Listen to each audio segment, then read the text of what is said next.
1. Good afternoon. My name is Priscilla Rojas, and I am the chair of the BPDA board. Thank you for joining the October 12th, 2023 Economic Development and Industrial Corporation of Boston board meeting. At this time, the Boston Planning and Development Agency is continuing to host public meetings in a virtual setting for the health, safety, and accessibility of Boston residents. For more information and updates, please visit bostonplans.org. The Open Public Meeting Law requires that I notify the public that this meeting is being recorded. Please be aware that an audio and visual recording of this meeting is being made and broadcast by Boston City TV, which is part of the City of Boston Office of Cable Communications at Xfinity Channel 24, RCN Channel 13, and Verizon Fios Channel 962. It is also being live streamed at boston.gov/cable. And now to begin the meeting, I will take a roll call of the members. Mr. Miller? Present. Mr. Shepherd? Present.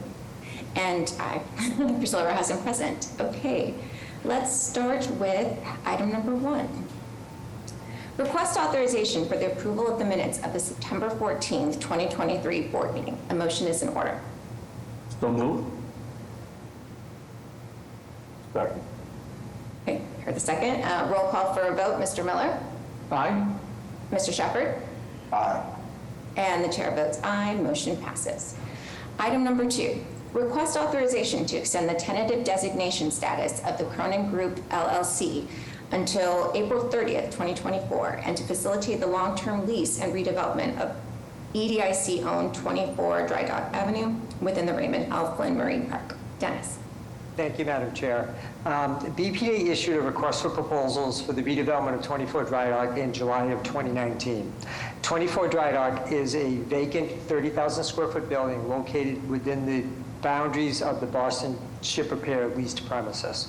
The RFP is a result of a unique partnership with BPDA and Boston Redevelopment Authority. Boston Ship Repair, excuse me. The RFP required that the development be consistent with the Raymond L. Flynn Master Plan update, and let's also support maritime dependent use as a condition of the award. Cronin Development was selected as a developer in January of 2020. Subsequently, Cronin Development purchased Boston Ship Repair Company. So they went from a developer of a portion of the premises to they now own the actual company itself, and they now control the entire lease premises. Under the RFP, EDIC will be refunding 50% of the rent paid by Cronin for the 24 Dry Dock property only, up to $10 million to be used towards capital repairs and maintenance of the Boston Ship Repair facility. That was a condition of the RFP before Cronin bought the company. So they're just honoring the previous condition. We're all honoring the previous condition.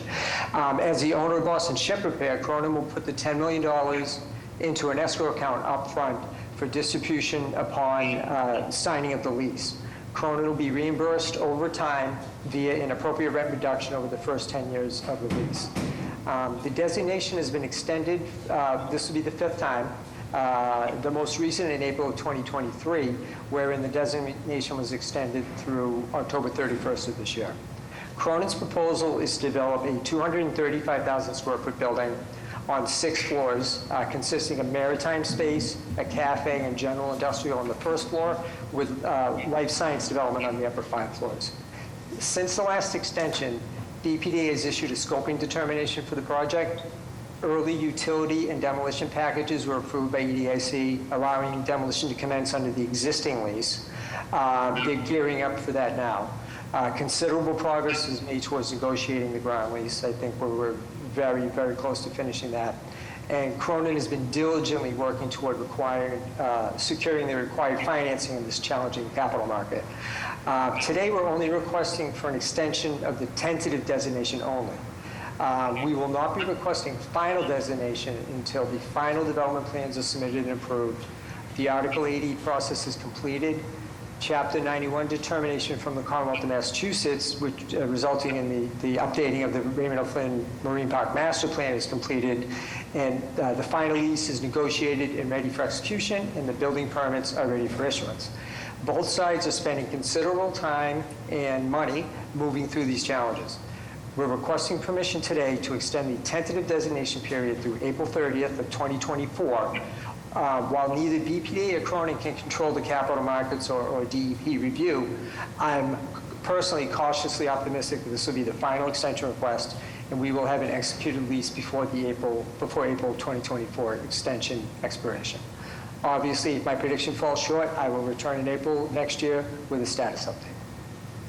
Thank you. Makes sense. Thank you, Dennis. Do we have any questions or comments from the board? Okay, hearing and seeing none, motion is in order. So moved. Second. Roll call for a vote. Mr. Miller? Aye. Mr. Shepherd? Aye. And the chair votes aye. Motion passes. Thank you. Okay, item number 3. Request authorization to extend the tentative designation status of Amoresco Incorporated until April 30th, 2024 for the air rights lease and development of a solar canopy at the EDIC-owned parking garage located at 12 Dry Dock Avenue within the Raymond L. Flynn Marine Park. Dennis. Thank you, Madam Chair.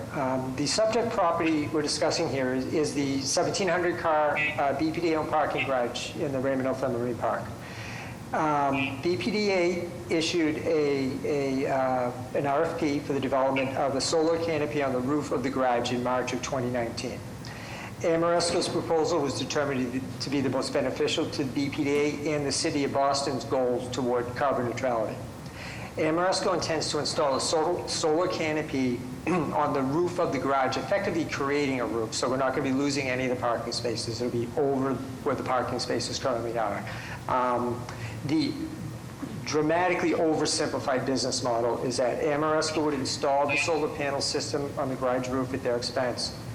50% of the generated power will go to the adjacent building owned by Vertex Pharmaceuticals, which wherein the required solar generated electricity is needed by them to obtain the coveted LEED Platinum status. I'm not positive, I believe that's one of the final boxes to check to get that designation. There should be sufficient excess electricity generated to deliver power to lower income households through a cooperation agreement with Eversource. Amoresco will also generate enough revenue to justify the upfront expenses and to properly compensate BPDA for the use of its assets for this economic development program. There's a lot of moving parts, and and we're asking today for an additional designation extension to analyze and contemplate a possible restructuring of the business model to account for now much tighter economics. Construction costs have risen exponentially, as we all know. The sophisticated battery storage equipment that was required for the initial design has been discontinued and it's no longer available. So Amoresco now must redesign the entire system from both an operational and an aesthetic perspective. Eversource has not yet finalized the creation of the required cooperation agreement for the excess capacity distribution to lower income households. And Vertex and Amoresco are renegotiating the business model between themselves as a result of all these dynamics. So we're asking to extend the tentative designation to April of 2024. During that period, it's our anticipation that the cooperation agreement and the program itself will be finalized by Eversource. Amoresco will submit revised development plans to BPDA for review. Again, receiving the Chapter 91 approval from DEP is also required, and Amoresco would have to submit all their building permits. They'll be ready to submit their building permits for the development. So that is, so there's a lot going on there, as I said, but we're asking for an additional 6 months from today to herd all those cats and get this thing done. Great, thank you, Dennis. And yeah, for the outcome that we're looking for, of being able to really utilize the excess capacity for lower income residents, I think that's I pride myself on not leaving a dime on the table, but I will gladly do so for that reason. Absolutely. So, okay, any questions or comments from the board? Hearing and seeing none, motion is in order. So moved. Second. Roll call for a vote. Mr. Miller? Aye. Mr. Shepherd? Aye. And the chair votes aye. Motion passes. Thank you. Item number 4. Request authorization to extend the tentative designation status to 22 Dry Dock LLC for the long-term lease and redevelopment of the EDIC-owned 20 and 22 Dry Dock Avenue site within the Raymond L. Flynn Marine Park. Dennis. Thank you. In April of 2021, BPD issued a request for proposals for the redevelopment of 20 Dry Dock Avenue and 22 Dry Dock Avenue. The two buildings combined are comprised on a land area of approximately 80,000 square feet. Proposals were received in July of 2021. The partnership between Related Beal, Boston Real Estate Investment Fund, and Kavanaugh Advisory Group were awarded tentative designation in April of 2022. Henceforth, I'll refer to them collectively as Related Beal. Related is proposing a 335,000 square foot life science building, a build-to-suit facility for Vertex Pharmaceuticals. The designation was last extended in April of 2023. Since then, Related has received Article 80 approval. We've negotiated the ground lease to its final form. We've submitted Chapter 91, Related has submitted Chapter 91 license to DEP. I apologize, we did that. BPDA did. Related, we've negotiated a cooperation agreement, submitted final plans and specs to BPDA for review. Related submitted building permits to ISD, and they've completed the environmental abatement of the buildings, and just this week completed the demolition of the buildings. The buildings are gone now. It's land ready to be developed at this point. We're requesting permission to extend the tentative designation until April 30th of 2024. During that period, we expect that to execute the cooperation agreement, all the required cooperation agreements. Related will have received their building permits, hopefully benefit from DEP's approval of the RFP master plan. That is, there's a few things, waiting for that. This is another one of those. Related will secure their construction financing during the next tentative designation extension. The Related Beal team has shown steadfast, diligent progress since the initial tentative designation award, and I have every expectation that will continue, and I look forward to updating the board in the not-too-distant future with more impressive progress. Thank you. Thank you, Dennis. Questions or comments from the board? Hearing and seeing none, a motion is in order. So moved. Second. Roll call for a vote. Mr. Miller? Aye. Mr. Shepherd? Aye. And the chair votes aye. Motion passes. Thanks, Dennis. Thank you all. Okay, item number 5. Request authorization to execute documents in connection with the lease agreement between T. Barrows Incorporated, doing business as Pete's Dockside, located at EDIC-owned 12 Channel Street, Suite 104 in the Raymond L. Flynn Marine Park, and to execute an amendment of a lease agreement to GEMA Group Incorporated. Maureen. Thank you, Madam Chair, members of the board. Pete's Dockside has been a tenant of the BPDA since 1982 and currently occupies approximately 2,066 square feet in Suite 104 at 12 Channel Street. Pete's is used exclusively as a restaurant. The current term of the lease commenced on December 1st, 2013 and shall expire on July 31st, 2029. Pete's recently agreed to sell substantially all of its assets to Gemma Group, Inc. The sale of Pete's assets to Gemma is conditioned upon an assignment of the lease. Gemma will assume all of Pete's rights, liabilities, and obligations under the lease. Staff is recommending the assignment of the lease as well as an amendment to the lease to allow an extension to the current lease term and expiration of July 31st, 2029, which will be extended until July 31st, 2033. Fixed rent shall continue per the existing lease until July 31st, 2029. Beginning August 1st, 2029, fixed rent shall be calculated at $32.25 per square foot or $5,552.38 per month. Fixed rent will escalate by $1 per square foot until the expiration of the lease in 2033. Over the 10-year term, Gemma will pay a total of $683,080 to BPDA in the form of lease payments. At this time, BPDA staff recommends that the director is authorized to execute all the appropriate documents to approve the assignment of the lease between BPDA and T. Barrows, Inc., DBA Pete's Dockside, to Gemma Group, Inc., as well as an amendment to extend the term. Thank you. I'm happy to take any questions. Okay, thank you. Any questions or comments from the board? Hearing and seeing none, a motion is in order. So moved. Second. Roll call for a vote. Mr. Miller? Aye. Mr. Shepherd? Aye. And the chair votes aye. Motion passes. Thank you, Maureen. Thank you. Right, item number 6, request authorization to approve a payment of up to $350,000 to Environmental System Research Institute Incorporated for GIS software, consulting services, support, and training. The agreement will provide services from July 1st, 2023 through until June 30th, 2026. Ala.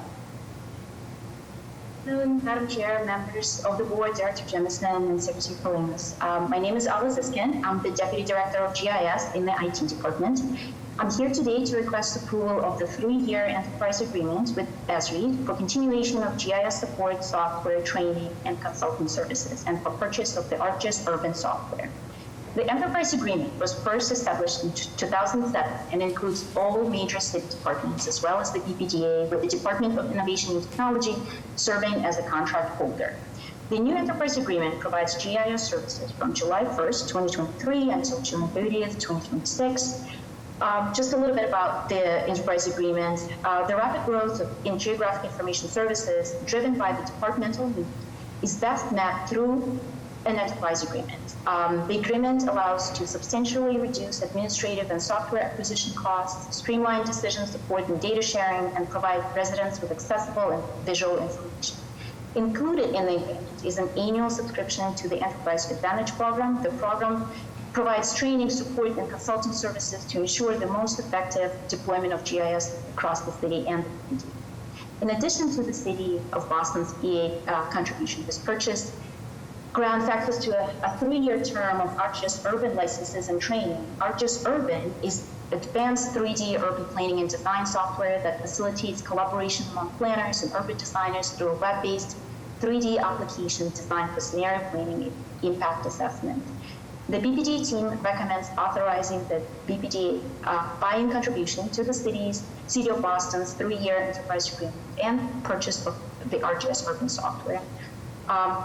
This concludes my presentation. I'm happy to answer any questions. Thank you. Any questions or comments from the board?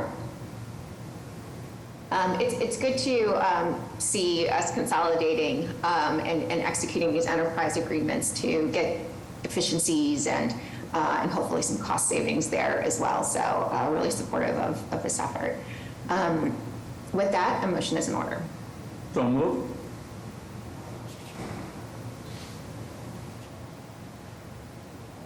I apologize, I was on mute. Second. Okay, roll call for a vote. Mr. Miller? Aye. Mr. Shepherd? Aye. And the chair votes aye. Motion passes. Thank you all.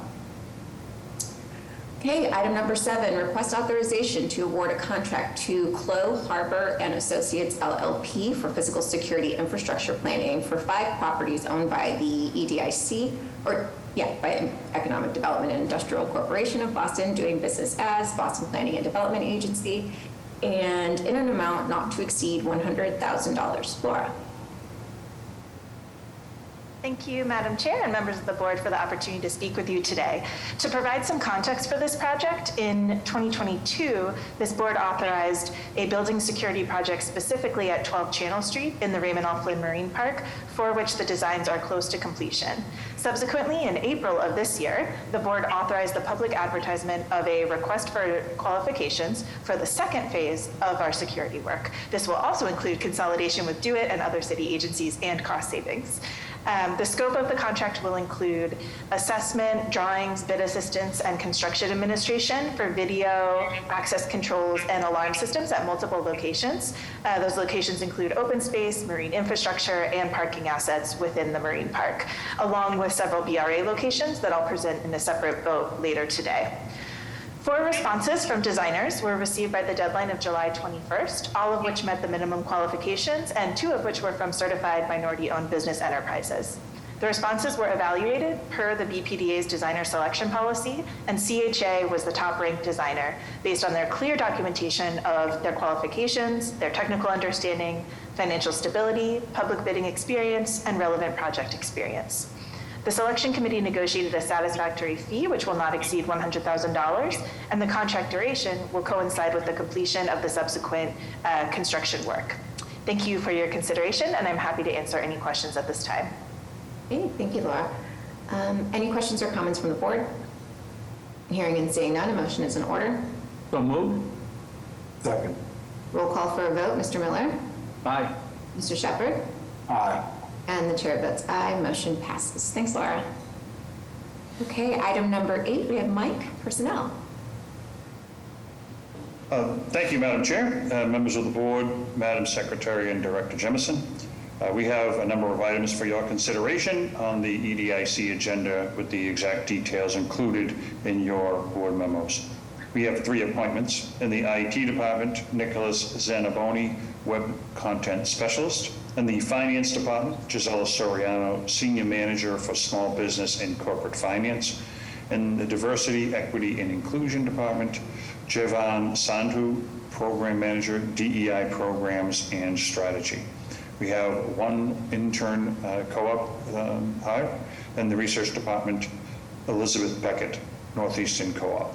We have 1 status change. In the Real Estate Department, Jessica Fernandez from full-time to part-time.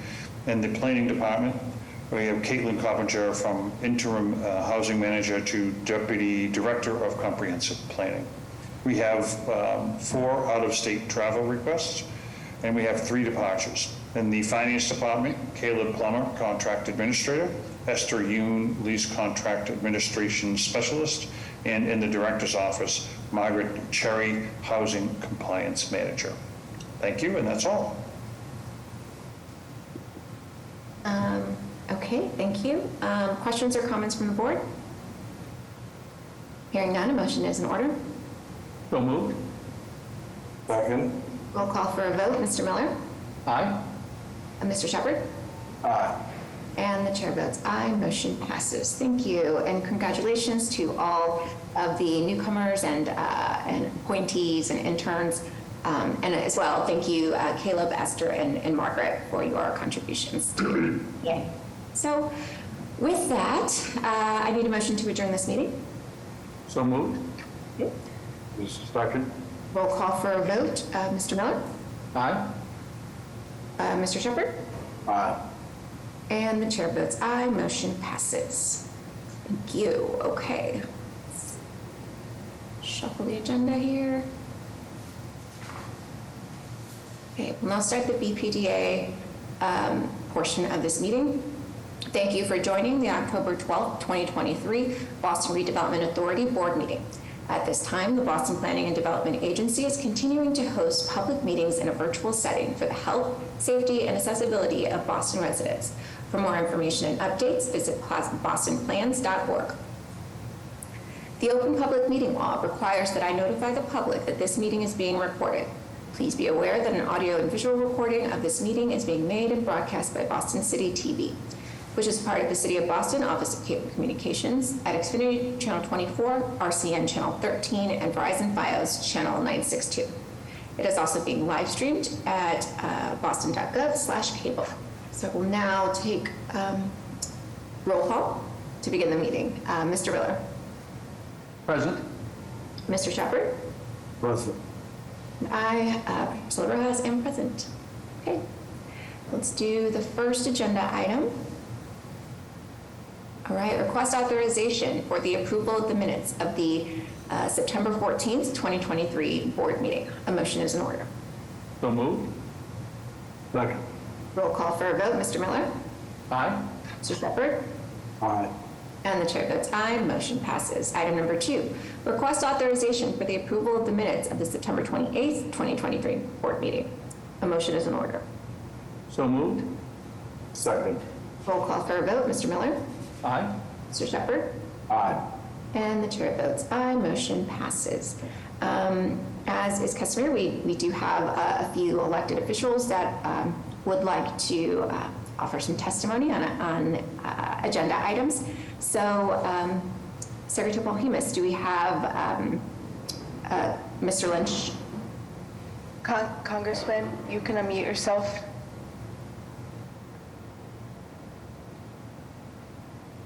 I think we might need to come back to him. Chair, we have Jordan Frias from Councilor Arroyo's office. Well, let's Jordan, the floor is yours. Good afternoon, Madam Chair, members of the board. Jordan Frias here, Chief of Staff to Boston City Councilor Ricardo Arroyo's office. Thanks for taking me out of order. I just wanted to speak in support for the councilor on item number 25, 156 Wellington Hill Street in Mattapan. Thank you very much. Okay, thank you. Let's move on and we'll take him a little bit later. Sounds good. Item number 3, request authorization to schedule a public hearing on November 16th, 2023 at 5:30 p.m. or at a date and time to be determined by the director to consider the 150 Center Street project as a 120A project. A motion is in order. So moved. Second. Roll call for a vote. Mr. Miller? Aye. Mr. Shepherd? Aye. And the chair votes aye, motion passes. Item number 4, request authorization to schedule a public hearing on November 16th, 2023 at 5:40 p.m. or at a date and time to be determined by the director to consider the 6th Amendment to the 2013 Institutional Master Plan for Harvard University's campus and to consider the 175 North Harvard Street project as development impact project. A motion is in order. So moved. Second. Roll call for a vote. Mr. Miller? Aye. Mr. Shepherd? Aye. And the chair votes aye, motion passes. Item number 5, request authorization to schedule a public hearing on November 16th, 2023 at 5:50 p.m. or at a date and time to be determined by the director to consider the proposed 6th Amendment for Plan Development Area Number 37, Prudential Center redevelopment for the Belvedere Street student housing located at 39 Dalton Street in the Back Bay. A motion is in order. So moved. Second. Roll call for a vote. Mr. Miller? Aye. Mr. Shepherd? Aye. And the chair votes aye, motion passes. Item number 6, request authorization to schedule a public hearing on November 16th, 2023 at 6 p.m. or at a date and time to be determined by the director to consider the proposed development plan for Plan Development Area Number 145 located at 415 Newbury Street in the Back Bay. A motion is in order. So moved. Second. Roll call for a vote. Mr. Miller? Aye. Mr. Shepherd? Aye. And the chair votes aye, motion passes. Okay, item number 7. Request authorization to petition the Zoning Commission to adopt text amendments for Article 90 and Article 2 of the Zoning Code and to amend the zoning maps 6A, B, and C, and 6E to implement zoning recommendations from Plan New Market and to establish the New Market 21st Century Industrial District and to take all related actions. We have Jack and Kathleen.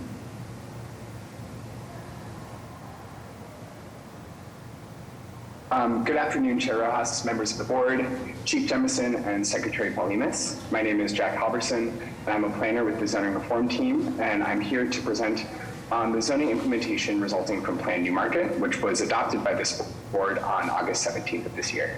The plan originated in Imagine Boston 2030, which identified New Market as a vital industrial area of Boston that should have its key industrial uses preserved and enhanced as adjacent areas grow in commercial, residential, and mixed-use opportunities. Next slide. The BPDA took this directive from Imagine Boston 2030 to begin planning for the industrial area and defining what a 21st century industrial neighborhood looks like. As defined in the plan, and after 4 years of engagement with stakeholders and community members, 21st Century Industry in New Market maintains both traditional industrial and arts uses while welcoming compatible and supportive commercial uses. Next. The draft zoning amendment was released on August 17th, the same day the plan was adopted by this board, followed by a 6-week public comment period, including a public meeting. Next. The adopted plan had specific zoning recommendations for 3 new subdistricts, including building heights, land uses, and setbacks to allow for street tree planting. We've taken this directive from the plan to propose an update to the New Market Article 90 in the zoning code. Next. The proposed zoning changes include mapping 3 new subdistricts and amending the boundary for Article 90's jurisdiction, creating new industrial land use categories and reorganizing the use table, establishing a new dimensional table, removing FAR as a regulating metric, and several other miscellaneous provisions. Next. Here's the existing zoning map for the Newmarket Industrial Commercial Neighborhood District. That's what it's named today, which is regulated by Article 90. Next slide. The planned Newmarket study area, however, extends beyond the boundary of Article 90 to the south and includes part of an industrial subdistrict called the Newmarket Industrial Development Area within the Greater Roxbury neighborhood regulated by Article 50. Next. So our proposal here is to redraw the district boundary for Article 90 and move it into this industrial area of Article 50, and subsequently rename this district as the Newmarket 21st Century Industrial District. As this relates to our zoning reform more broadly, the goal is to be able to regulate the same districts in the same place of the code. Next. The shaded area here is what's moved from Article 50 into Article 90, and you'll see here that there's a small residential island, a subdistrict that will remain in Article 50. A core planning principle of Plan Newmarket was to ensure that residential uses which are not compatible with industrial remain outside the district boundary, and that residential use is not allowed in any of the Newmarket subdistricts, which I'll note is the case today. Residential is not allowed. This residential island will remain in Article 50, and we don't propose any changes for the residential subdistricts within Article 50 itself. Next. And just so you can see here, this is the proposed Article 50 zoning map, where you can see the amended boundary with that residential area labeled as RH there. Next. So now I'll go through the proposed subdistricts, which include core industrial, gateway industrial, and creative industrial. Next slide. The core industrial subdistrict retains traditional industrial uses while allowing for some expansion of lab, office, and R&D, and smaller commercial storefronts that support those industrial uses. Height maximums here are proposed to be 5 stories and 95 feet. And again, throughout Newmarket, no residential uses are allowed. Next. The Gateway Industrial Subdistrict is a transitional area with height maximums of 8 stories and 140 feet. The key aspect of the gateway is a requirement for at least 15% of the building use being industrial or workforce training. Next. And for creative industrial, the heights are proposed to be lower at 5 stories and 65 feet, with only light and creative industrial uses allowed. The existing zoning in this area has produced some smaller scale industrial buildings that can be rehabbed and reused, and several properties today have creative industrial and light manufacturing uses. Next slide. So in order to more clearly assign industrial uses to each of the subdistricts, we're proposing 3 explicit industrial use categories, which are light industrial, heavy industrial, and creative and arts industrial. Creative and arts industrial is a new category that we don't have anywhere else in the code that incorporates traditional artist uses along with other emerging creative uses. Next. We've also added in uses that are currently not allowed in Newmarket but exist there today, like elementary and secondary schools and public services. Next. Another set of changes is simplifying and reorganizing the use table in Article 90 by alphabetizing uses and consolidating duplicative footnotes. Next. And so now I'll get into the uses for each of the subdistricts. This is the core industrial subdistrict, and the zoning here distinguishes between uses on the first and second floors and the upper floors. Traditional light and heavy industrial uses and trade schools are allowed on those first and second floors, along with creative industrial and highly trafficked commercial, like restaurants. Those will be allowed on the first 2 floors as long as they don't occupy more than 25% of the square footage. And this is really to maintain the existing industrial nature of the subdistrict and prioritize higher intensity and traditional industrial uses. And then lab and office will be allowed on those upper floors. Next slide. For the gateway, all of these uses will be allowed in some capacity except for residential. Again, there's this provision of at least 15% of square footage being light or heavy industrial, trade schools, or creative industrial uses. And I'll mention that is one of the reasons that we have organized these 3 new industrial categories, so it's much easier for people to understand what satisfies that 15% minimum. Next. And finally, the creative industrial subdistrict. Here, we plan to allow light industrial, trade schools, creative industrial, higher traffic commercial, and lab and office, and heavy industrial and residential will be forbidden. Next slide. So now to get into the dimensional table, we're proposing a new table D for dimensional regulations here. And a key recommendation from the plan was removing FAR as a regulating metric. We're requiring setbacks along Southampton Street and the south side of Magazine Street to accommodate future street tree plantings. That was called out in the plan.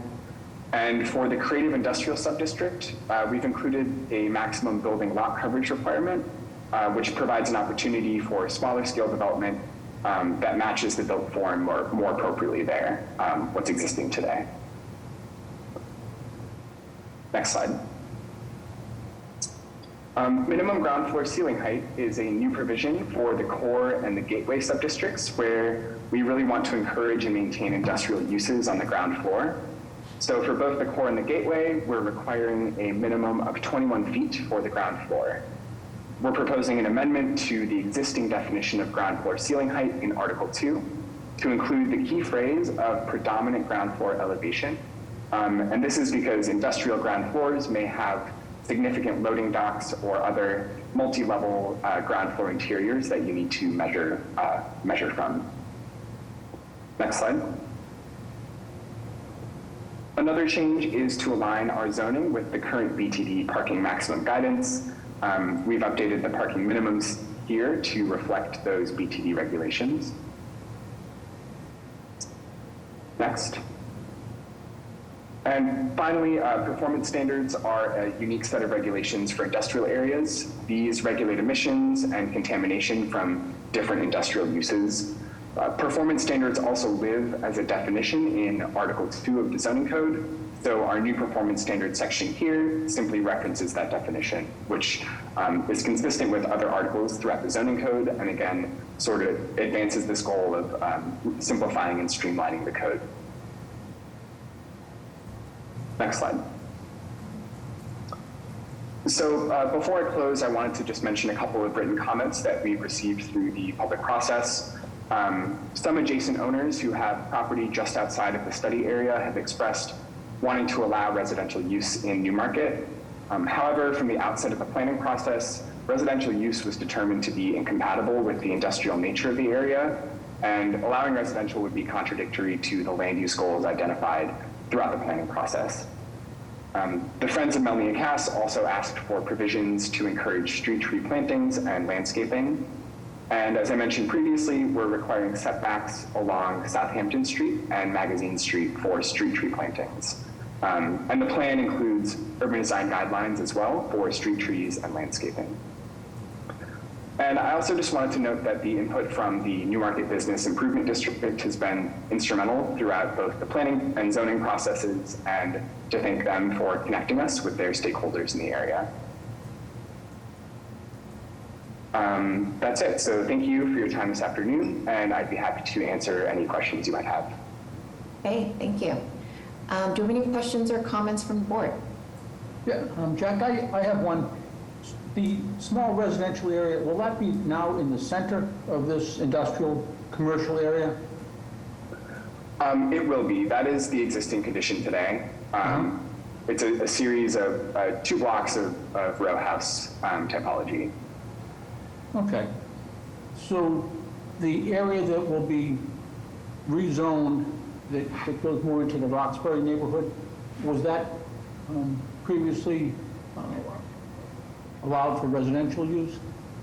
It was not. So that area that we've drawn this district boundary around is currently the Newmarket industrial development area in the Roxbury code, and doesn't allow residential. Okay, my concern is that people really seem to be in an island in that neighborhood their living conditions, given the commercial and the industrial activity around them, won't be negatively impacted with this change? Right. I don't think that we're imagining significant impacts in the area directly around them. So that island is contained right next to the creative industrial subdistrict, which has much lower proposed heights than the other subdistricts at 5 stories, which is 1 story above what those row houses are, and is really, that creative industrial subdistrict doesn't allow heavy industrial uses. It's really meant to be this sort of newer artist, creative, light industrial space. So we don't necessarily imagine those types of heavy industrial impacts there. Understood. Thank you, Jack. Yeah. Okay, thank you. Additional questions or comments? I think it looks good. Just want to thank everyone, both the community and the team, for all of their work on this. It makes a lot of sense, updating the zoning to reflect what it is now and what, what we plan for it to be. So I really like it. I also really like the cleanup activities as well, of putting things in alphabetical order, getting things consistent. That is the work that we have to do, that I know is sometimes tedious, but is really going to result in a very in a code that is more easy to navigate, I guess. So those are just my comments. So thank you. If we don't have any questions, motion is in order. So moved. Mr. Lynch might have a question. Oh, yeah, thank you. I'm just wondering, I never got any outreach on this. I'm the congressman right from the Andrews Square area that'll be impacted by this. And I just was not aware of any outreach to my neighbors or to anybody else regarding this rezoning. So I've got a lot of questions, but I don't want to interrupt your meeting here. I know the mayor has some a little bit puzzled by complete ban on residential. We've got a real need for that in the city, as I'm sure you're aware. The other aspect of this is the impact from mass and caps, and just curious. We've sort of operated an area there that's very lawless. We don't enforce the laws down there. I've walked through there a bunch of times. There's open drug use, there's human trafficking, there's drug trafficking going on in that area. Now, does this zoning include applying the laws in that area now? Are we gonna change that, or are we gonna still do what we've been doing, which is to turn a blind eye to it? Yeah, so I can speak to the... Please, if you can go ahead and speak to those themes of mass and cast impact, and then again on the rationale of not placing residential, or excluding residential zoning from this area. Right. So I think, and Kathleen Onifer, I believe, has joined us as well in case she has anything to input on this. I was not part of the planning process for the past 4 years for this, so I can't necessarily speak to the outreach that was done through that process. I'm sorry to hear that you hadn't been contacted about this. But as it relates to mass and cast and how anything is being addressed in zoning, truly the zoning code here is just being applied to the building dimensions, the building uses, and so I'm not sure that that's necessarily within the purview of the zoning code or the changes that we're making here. In terms of the residential use, I know that this area was identified through Imagine Boston 2030 as really being a key commercial and industrial core, and with adjacent areas like in Andrews Square along Dot Ave, as being called out for more of that residential growth. And so I think that was sort of identified very early in the process as a land use goal that the planning team, working with the stakeholders and the business improvement district had to really protect the industrial uses there. Kathleen, I'm not sure if you'd like to add anything else if you're on this call. Yeah, and I also comment on the outreach strategy throughout the plan. If you can just give us a rundown on how that went over the years. Of course. And so I, want to highlight that this is an area where residential use, with the exception of the existing sort of small subset, right, of existing residential use, is not allowed because it is an industrial district. And so we've approached this as an industrial preservation plan and how to make sure we're updating an industrial area for the 21st century of uses.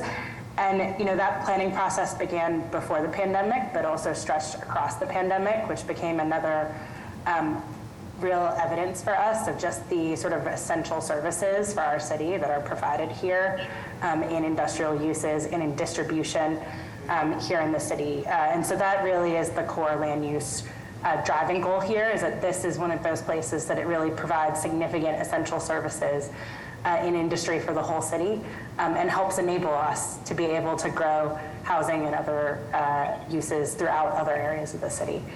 I think throughout that planning process over years and working with our intergovernmental relations team, that planning team worked very closely not only with very local stakeholders in the bid and property owners there, but also briefing and reaching out to city council members, state representatives, I believe also your office, but we would be very happy to give a briefing and to your staff on this before it advances to the zoning commission, congressman, to make sure that we're sort of fully explaining the changes in the planning process here. That's included because of the length of that planning process over multiple years, multiple city council people and state representatives, many of whom have moved on to higher elected office in the Commonwealth. So I hope that's a helpful recap of how that process happened. Congressman, I'll be part of doing that briefing personally, and so I'm sorry that we hadn't done that already, but I'll make sure that it takes place, and I'll be there to do it. That's great. Just so you know, I mean, just a little bit over, we're going to have another hearing on the core development, which is right next to this. I've probably had 30 meetings on that, so I'm just surprised that I would have, and that's all old industrial land as well. So there's an old junkyard and a bunch of old industrial properties that have been industrial since the beginning of the, forever, basically. And yet that, we're gonna do a fair amount of residential there on those industrial properties. And I guess, I'm not saying you made the wrong decisions. I just haven't been part of the process, and neither. I usually get invited to all my neighborhood, gatherings like that consider, zoning, and I've not had, a hue and cry from the people from Andrews Square who are hyper involved. They are extremely busy. Have meetings on this, but I do appreciate the opportunity to comment and to have a full briefing on it. So we'll go with that at this point. Congressman, thank you very much. I've met with Andrew Civic and many others about core, as it will come up later, but I'll make sure that you get the briefing. Again, apologize that you haven't had one yet. Yeah.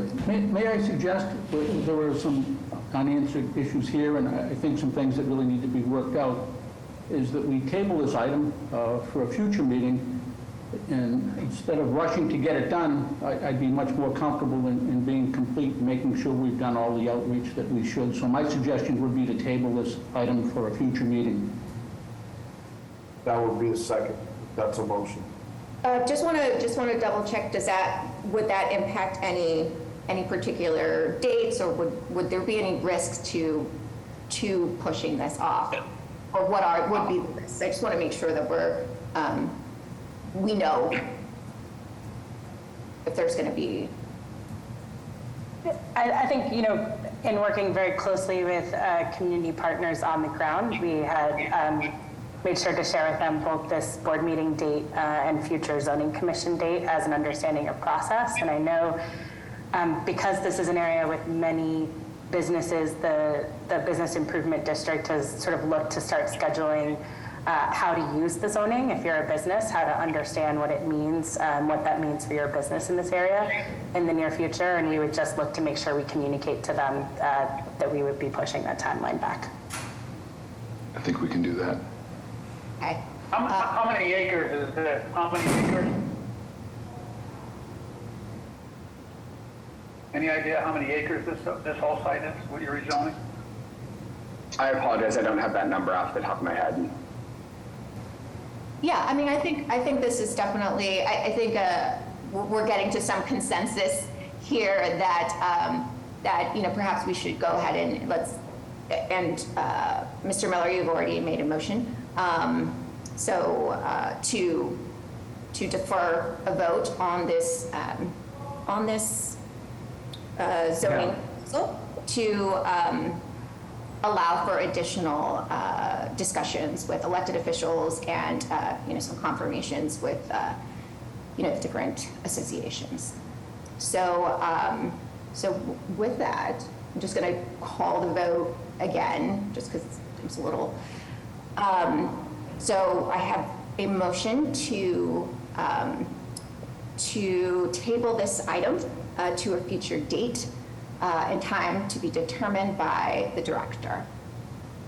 And, yes, I second that. Okay. Roll call for a vote. Mr. Miller? Aye. Mr. Shepherd? Aye. And the chair votes aye. Motion passes. Thank you very much. Thank you, Congressman Lynch, for your participation. And we look forward to working with your office. Thank you. Okay, great. All right. Item number. Madam Chair, before we go on, Congressman, did you want to testify on the core project on Dorchester Avenue? I would if that would be okay. Thank Sure. you. Please do. Thank you so much. Yeah. So as I said, I've been involved in at least 30 meetings and many walkthroughs of those parcels that core development has possession of. I did do a letter with Councilor Flynn and a number of the other elected officials as well in support of their application. And I just want to say that they have been exemplary in their reach to the local neighborhood. They have bent over backwards to accommodate us over the past few years in reviewing the, first of all, there's some major contamination on these sites. As I mentioned, there were former junkyards, there were old transformers, PCBs, lead, all kinds of serious contamination on their site. None of it was due to their occupation of the site, but were from previous tenants or landowners. So they've really committed to doing a major cleanup there. They've been, like I say, wonderful to the constituents there, the businesses in the Andrew Square area and the New Market area as well. Very thoughtful in their approach. They've made major concessions to the local community and to the elected officials on areas as varied as building heights and setback and also just pedestrian bike safety, all of that. They've been wonderful on landscaping. But, I think it all comes from the respect that they show to the local neighborhood and the residents. They've really truly built relationships with the people there. I wish every developer had conducted their affairs as well as the developers here with core development. They've been absolutely fantastic and have listened very keenly, and that fact has been reflected in the outcome of their project. So just want to lean into it and just say what a wonderful job they have done. This project has been vetted by the local neighborhood, and like I said, they are vigilant and diligent, and their hearts are in the right place. They've suffered through a lot of, and continue to bear the brunt of what's going on at Mass and Cass. So believe me, these are hardy folk, and they just want to be able to raise their families in a safe and friendly environment. And they've given their blessings to this project, and I want to do the same. So I don't want to take any more of the time. I certainly respect Joe Hanley was one of the upfront advanced people that guided this process, and he has done a wonderful job as well in terms of representing the owners here and the developers and coming out with such a great project. Great, thank you so much, Congressman Lynch, for that feedback and your. Thank you. Great. Okay, so we do have, I believe, Councilor Flynn here as well that would like to speak on a few agenda items. So, Councilor Flynn, the floor is yours. Thank you, Madam Chair. Are you able to hear me? Yes. Yes. Okay. Well, thank you to you and to the board for giving me the opportunity to speak. I think Congressman Lynch summed up the on-the-dot project core development extremely well. This is a project I support. Obviously, the congressman supports it. And the reason we support it was highlighted by the congressman, but it was about the respect that this development team showed the community, willing to work with the impacted community, addressing issues. Not all the time we were in agreement, but there was compromise. And that's what development is all about, both sides giving in and working and respecting each other, acknowledging the importance of development in the city, but also acknowledging the important role that the community development plays. This is a critical area of the city. We need to make sure that we have good development taking place down at Andrew Square. This area has been significantly negatively impacted by the Mass and Cass situation, but this development team has not left us, and they're here for the long run. They want to improve the conditions in Andrew Square. They're working well with the residents. I'm on board. I'm supporting this project because both the development team and the residents are in support of it, and it's been an excellent process. So I want to acknowledge the important work that the development team, Joe Hanley, and the ownership have played, working closely with the residents, along with the South Boston elected officials as well. I just want to say thank you to the board for giving me a couple of minutes to weigh in. No, thank you very much, Councilor Flynn. And, again, thank you to the team, to the development team, and to staff I know we're going to hear more about this project later. But getting this kind of feedback on the process is really helpful to us.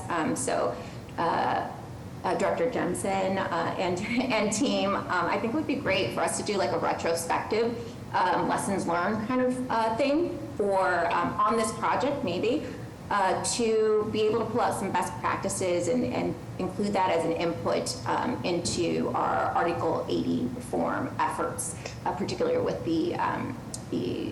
well, both work streams, but the community outreach work stream, I think could benefit from studying this project.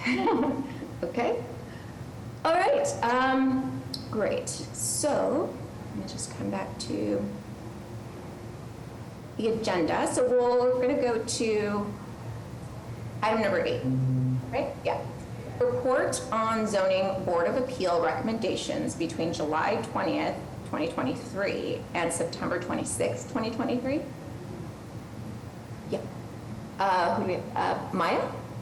Yeah, thank you, Madam Chair, members of the board, Director Jemison, and Secretary Palamas. My name is Maya Callergold. I'm a planner on the zoning reform team. I will be presenting on our first quarterly report on the BPDA recommendations to the Zoning Board of Appeal. I'm also joined by Jeff Hampton, Senior Zoning Planner and Liaison to the ZBA, and by Catherine Onifer, the Deputy Director of Zoning Reform. So they will both be available to answer any questions at the end of the presentation. Next slide, please.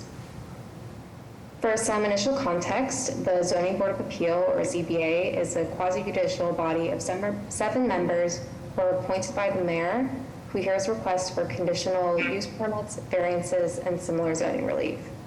While the ZBA is housed in the Inspection Services Department's Boston Planning and Development Agency provides non-binding recommendations to the ZBA for their consideration.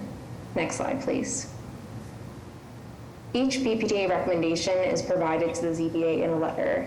This slide shows the template of what is included in each letter, which you can see includes basic information about the project, planning context surrounding the project, and an analysis of the zoning implications. All of this information that goes into these fields are also kept in a database, which is what allows us to do the type of analysis that you'll see through this presentation. These letters are now also available publicly online on the BPDA website under zoning. Next slide, please. Last June, the BPDA board voted to grant authorization to permit the director to make these recommendations on behalf of the BPDA. As part of this change, the BPDA board requested that planning staff present quarterly reports which summarize and highlight trends in the recommendation and ZBA cases. This first report includes data from ZBA hearings, starting from the first hearing that included recommendations that the BPDA board did not vote to approve, which was July 20th, 2023, to the last ZBA hearing in September, which was September 26th, 2023. Next slide. There were 8 ZBA hearings from July 20th to September 26th. During these 8 hearings, the ZBA also heard appeals for 15 Article 80 projects. Planners do not currently write separate recommendations for Article 8B projects, and instead for the approved BPDA board memo to the ZBA as the BPDA recommendation for approval. However, planners wrote 130 recommendations for non-Article 80 projects, which were heard at the ZBA, and these 130 recommendations are the basis for the analysis to follow. Next slide, please. The most common recommendations that we gave were for approval or approval with provisos. To explain these recommendations further, we recommend approval if we believe that a project is appropriate to receive zoning relief as proposed and no other changes or provisos are needed. We recommend approval with provisos if we want to flag that an aspect of a project triggers a requirement for review by another city department, or because we think the ZBA should require that the project go through BPDA design review after receiving zoning relief. BPDA design review is our most common recommended proviso. 80% of cases for which we recommended approval with proviso included BPDA design review, and 63% were for only BPDA design review with no other provisos. Our next most common recommendation was for denial without prejudice. As opposed to a denial, this means that the applicant does not have to wait a year before returning to the ZBA. So we recommend denial without prejudice if there's something we think needs to be changed about a project to make it appropriate, but it would change some aspect of the zoning relief and therefore could not be resolved through design review. So one example would be a project would benefit from increasing open space and decreasing the parking area, but because we have parking minimums, this would create a new zoning violation. Pretty infrequently, we gave a denial recommendation. This was about 7% of recommendations. Because a denial forbids the applicant from bringing the project back to the ZBA for 1 year, we only give this recommendation if we believe that no version of the project would be appropriate. Lastly, we occasionally recommend a deferral, but only in cases where we didn't have enough information to make a recommendation, such as not having access to finalized plans in time to review. Next slide. We're now going to look more closely at the decisions by the ZBA on these cases because, as stated, our recommendations are non-binding and the ZBA decisions do not always align with our recommendations. However, similar to our recommendations, the most common ZBA hearing result was approval with provisos, 42%, followed by approval. Next slide. Here we can see more clearly that the biggest difference between the BPDA recommendation and the ZBA results appears in deferral and denials. The difference in deferrals is especially unsurprising, as the BPDA rarely recommends deferrals and will only do so if planners don't have enough information to make a recommendation. However, applicants might choose to have their case deferred for a variety of reasons, including to have additional time to meet with appropriate community groups, to submit new plans to address planning concerns or correct administrative issues. Of the 29 cases that were deferred at the ZBA, most had received staff recommendations for either approval with provisos, which is 40% of deferred cases, or denial without prejudice, which was 38% of deferred cases. Next slide. Because the cases that were deferred have not yet received a final decision, it's also helpful to remove these and look more closely at only the cases that have received final decisions. To date, the ZBA has made final decisions on 100 of the 130 cases for which planning staff wrote recommendations over this time period, because 28 have been deferred and 1 was withdrawn. The ZBA concurred with the BPDA for 60 cases, or 60% of their decisions. This chart shows the 40 cases for which the ZBA's decision did not align with the BPDA recommendation. The most common discrepancy was the ZBA deciding to approve with provisos while the BPDA recommended denial without prejudice. That was 16% of total ZBA decisions. There were also 9 cases for which the ZBA decided to approve while the BPDA recommended approval with provisos. However, most of this discrepancy can be attributed to the timeline of the review and voting process. BPDA planners sometimes include recommended provisos for reviews by other departments, which may actually be completed before the ZBA hearing. The purpose of including these provisos in the recommendation is to clarify that the BPDA only recommends approval if said proviso was met. For the 9 cases for which the ZBA did not include recommended provisos, only 3 included recommendations for a proviso that must be met after the ZBA approval, which is BPDA design review. For the other 6, the ZBA most likely did not include the recommended provisos because they received the needed reviews before the hearing and the proviso was therefore not needed. Next slide, please. I'll now go into a few high-level trends that we were able to pull from our available data. Next slide. Looking first at the zoning districts, BPDA planners reviewed ZBA cases in 17 different zoning districts.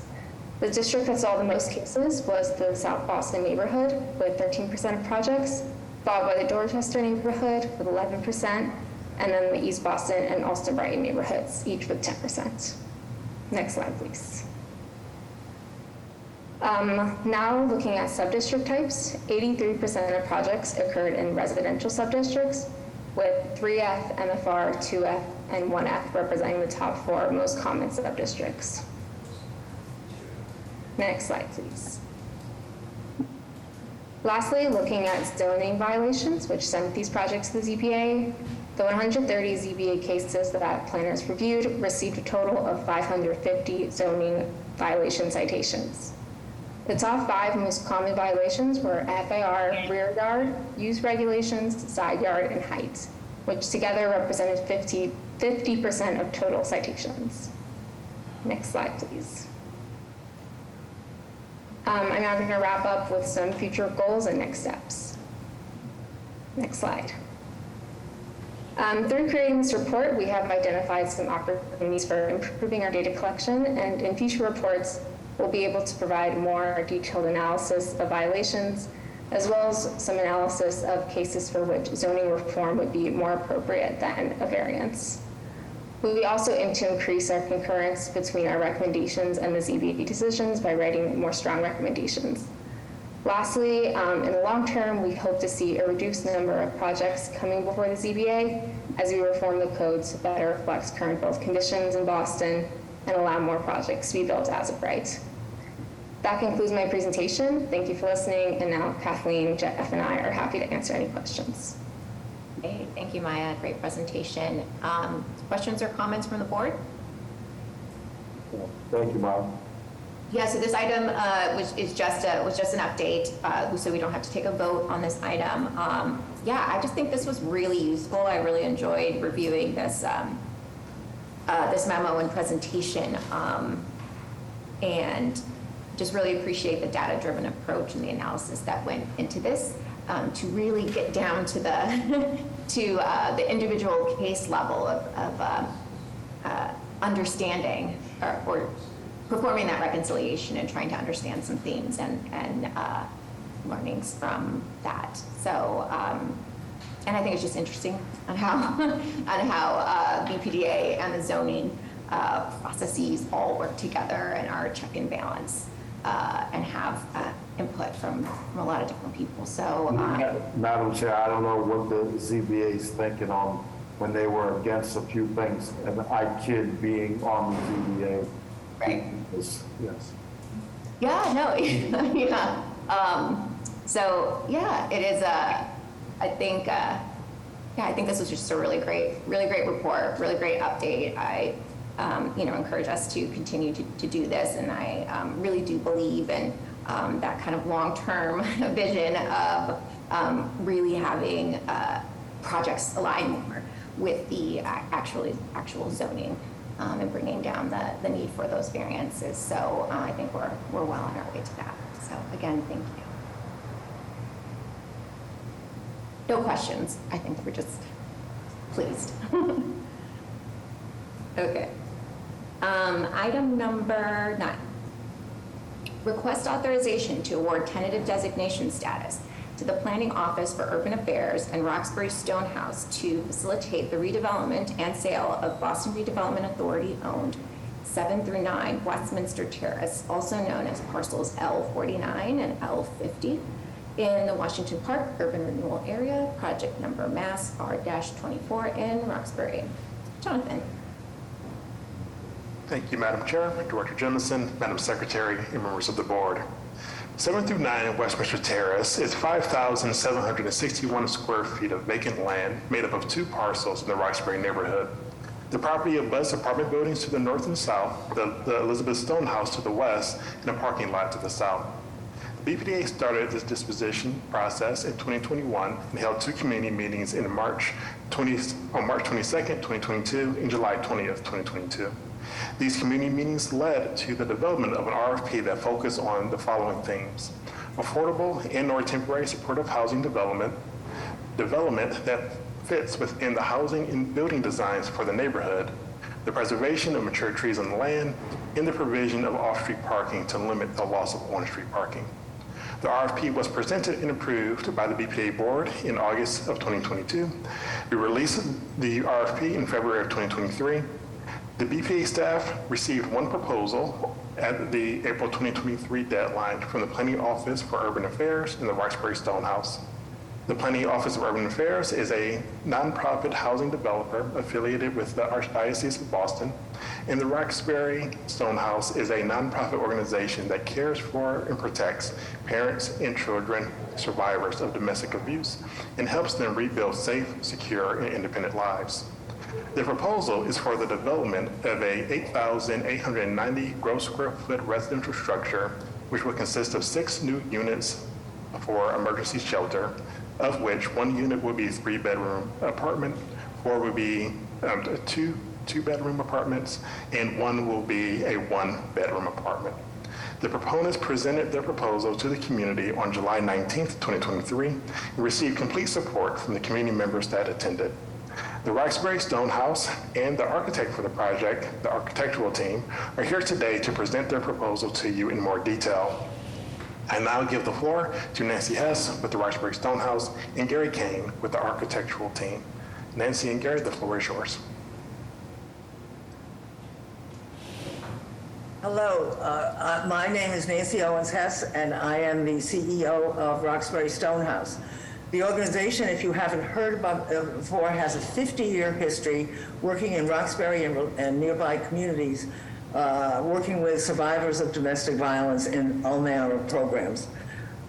We have had a lot of work with managing, owning buildings. Our current location is at 1 Westminster Avenue, which this land abuts. And one of the benefits of that project is that we are working on the LIHTC part of it with the Planning Office of Urban Affairs, and it has been a really good partnership. In part because I think that both of us have realized, both parties have realized early on that we are mission compatible, and that each organization brings to this project very different spheres of excellence in the design construction piece and in the programming and management of the operation. So, Madam Chairman and members of the board, we look forward to this new endeavor at 7 to 9 Westminster Terrace. And for the person that has the most information and probably can answer lots more questions on the land and the construction, let me turn it over to Gary Kane from the architectural team. Thank you, Nancy. Good afternoon. My name is Gary Kane. I'm a partner with the architectural team. I've got a long history of working with Bill in the planning office. We're new to Stonehouse, but we've enjoyed working with Nancy and her team, and I agree with her. It's a good fit. So, next slide, if we could just, I think maybe advance 2 slides. Next, one more. There's a site plan there. Okay, so just briefly, Westminster Town, our project is the small building, circled with a red line. Westminster Terrace, it's a private way. It's tucked behind a couple of multifamily homes. And then there's a few more slightly larger multifamily homes that back up to the site off of the adjacent block. Our proposal, it's a 6-unit multifamily building, as was mentioned. Our building takes up a fair amount of the lot, which is not atypical for this neighborhood and what's existing around here. We are fronting on this little private way, which is kind of just used as a parking lot for the few buildings that are, the 3 residential buildings that are on this little terrace. And we're proposing no new parking, I think, as was also mentioned. We're aligning the front of the building to the adjacent residential home, and we've sited our building slightly off to one side to try to preserve some existing mature trees. We're going to try to get our excavation to avoid disrupting roots and the roots of the adjacent trees. So if you can go to the next slide. Building, it's a very simple little symmetrical layout. We've got on the right-hand side is an accessible 2-bedroom unit. On the left side is essentially it's a 1-bedroom apartment, but it's essentially our service manager's office. It's got room for overnight sleeping for the manager that's on site 24 hours at times. And then there'll be a shared community space and meeting room that'll be used at the front. Next slide. The upper levels are very simple, very similar layout to the 2-bedroom on the level below. The 2nd, 3rd floor, all very, very, very similar living spaces at the front of the building, bedrooms towards the back. Next slide, please.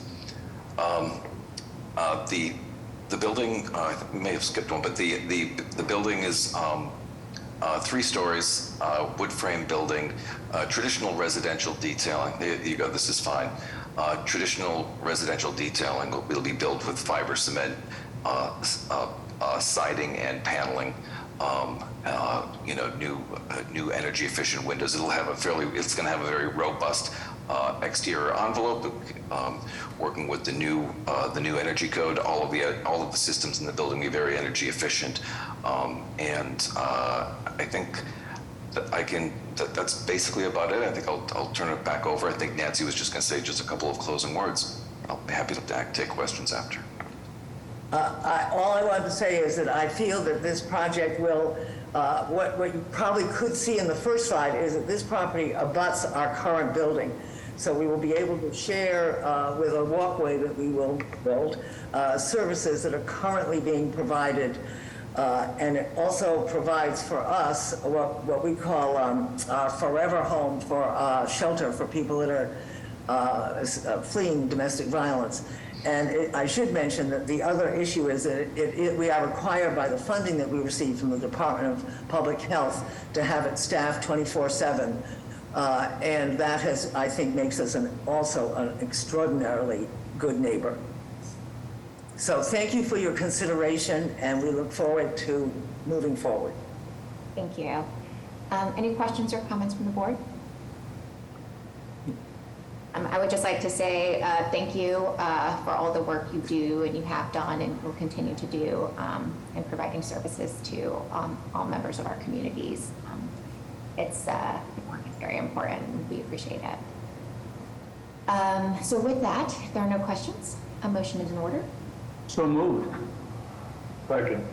Roll call for a vote. Mr. Miller? Aye. Shepherd? Aye.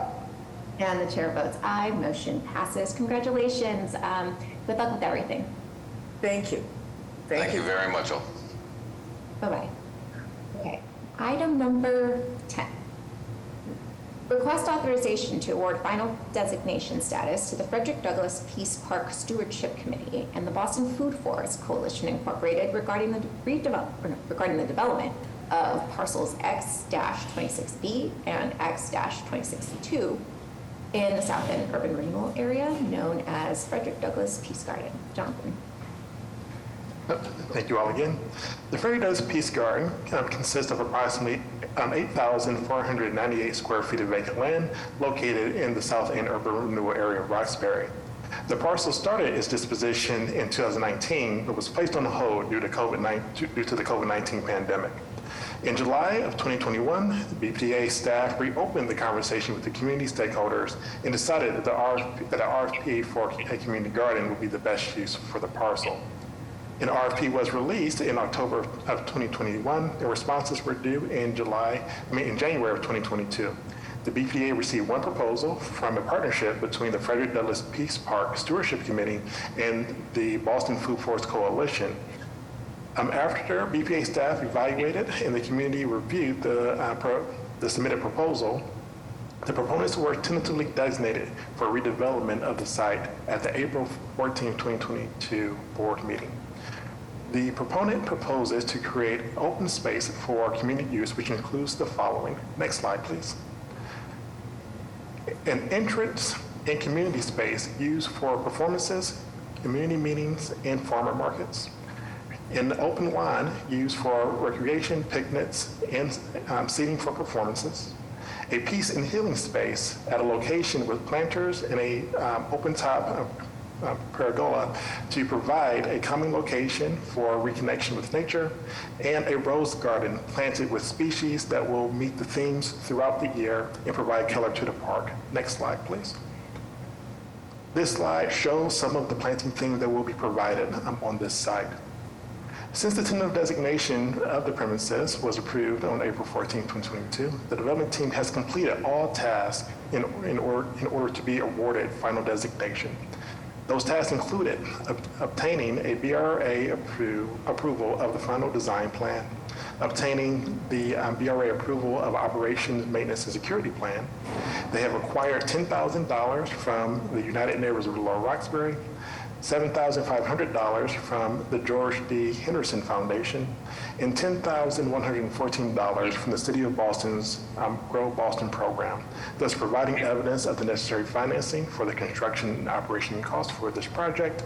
And lastly, they have acquired an attorney to negotiate terms and conditions of the deed and land disposition agreement with the BPDA staff in order to move the Boston Food Forest Coalition into the place as holding the land in trust for this project. The BPDA staff recommends that the board award final designation to the Frederick Douglass Peace Park Stewardship Committee and the Boston Food Forest Coalition through the adoption of the resolution. That being said, I'm happy to answer any questions. Okay, any questions or comments from the board? All right, I think this looks great and it's really exciting, and I'm really, I just really appreciate the intentionality of that went into this design, and in both its commemoration of Frederick Douglass, as well as just kind of providing this great place for the neighborhood to experience. So very cool. With that, I think a motion is in order. So moved. Second. Roll call for a vote. Mr. Miller? Aye. Mr. Shepherd? Aye. And the chair votes aye. Motion passes. Thanks, Jonathan. Thank you. Okay. Item number 11, request authorization to extend the tentative designation status of NUBA LLC for 6 months to April 30th, 2024 as developer of a portion of parcel 8 in the Nubian Square area of Roxbury. Jonathan. Thank you all again. As you may recall, the board originally voted to award NUBA LLC tentative designation on March 15th, 2021, and extended that tentative designation on October 13th, 2022, and again on October 13th, 2023. Nuba LLC is proposing to create approximately 110,000 gross square feet of residential space, which will include 114 all-affordable units consisting of 47 homeownership units and 67 rental units. Additionally, 7 of those units will be live-work units for Boston artists. Lastly, there will be ground floor commercial space offered to the National Center for Afro-American Arts Satellite Museum. Since the last extension, Nuba LLC has made significant progress towards final designation. Some of the milestones that they have achieved include receiving ZBA approval for Nuba Homes and Nuba Apartments. They have completed the initial advisory meetings with the Boston Landmarks Commission and received conditional approval. They have received a vote from the Boston Civic Design Commission to recommend Parcel 8 schematic design approval. They have submitted funding applications to the Executive Office of Housing Livable Communities for the 2023 fall mini-round submissions.